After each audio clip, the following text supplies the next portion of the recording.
Vi har valgt at fortolke et digt, der hedder Dulce et decorum est, og det er skrevet af Wilfred Owen, der døde under den første verdenskrig.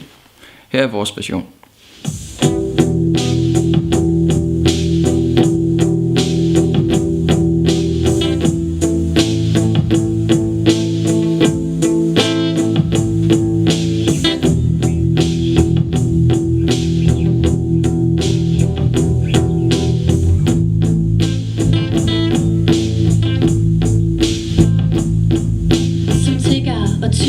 Snegler vi os frem. Det er lang tid siden vi sagde farvel til vores hjem.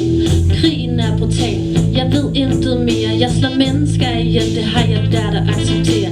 De kaster med granater, fulde af gas, mens vi flygter mod vores retmæssige plads. Men en når det ikke, jeg kender ham og hans navn. Han kvæles og falder i den bløde jords favn.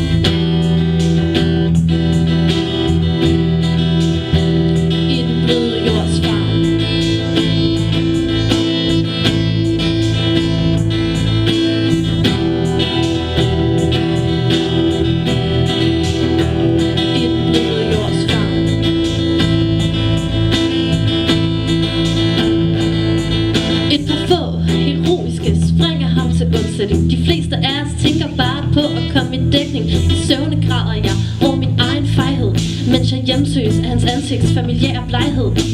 Giftgas overtager hele hans unge krop. Han drukner på land, og jeg kan intet stille op. Kun 18 år, så meget liv tilbage. For tyskernes hånd gik han af dagen.